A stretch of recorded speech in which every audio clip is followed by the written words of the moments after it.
doucement. C'est ainsi que les corps se rapprochent. Masqués de la tête aux pieds, anonymes sans couleur, Annabelle Guérédra et Henri Tolliot symbolisent ensemble l'être universel. Ils sont vous, ils sont moi, et ils le sont partout.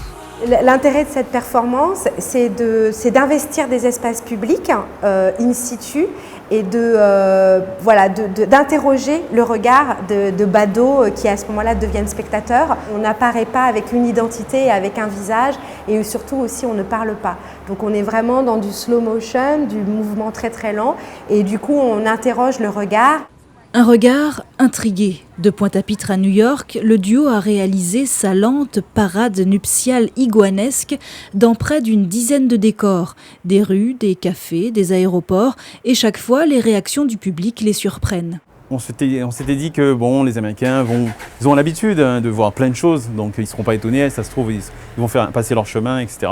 Et au contraire, ça a été au contraire très...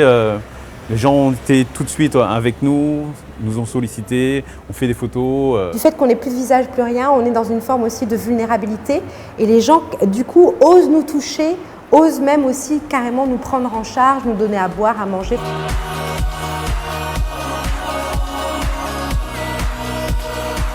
Dans un monde où tout va vite, Annabelle et Henri ont choisi une vitesse qui tranche.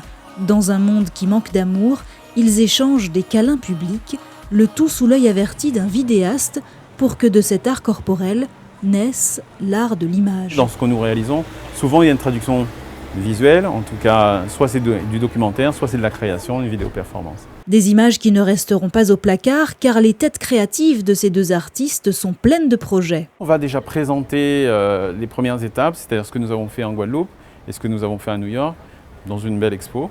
Donc ça c'est déjà Et ensuite, passer à agrandir l'équipe, hein, parce que nous avons, par exemple, il y avait un projet où on voulait emmener un drapeau, notre drapeau en fait, hein, donc du projet à New York ou à d'autres endroits et on aimerait poser ce drapeau comme si on le posait sur la Lune, etc., en conquête.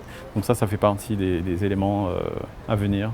Des projets qui devraient leur permettre de voyager de nouveau, mais avant c'est aux Trois-Îlets qu'ils rapprocheront leur corps au ralenti d'ici le mois de décembre. Vous voyez, on ne sait jamais ce qui se cache derrière ces costumes. Ce qui est sûr, c'est que le cœur y est. Alors si vous les croisez un jour dans le monde, n'importe où, peut-être en Martinique, n'ayez pas peur. Ce ne sont que les représentations les plus sincères de ce que peut être le corps humain.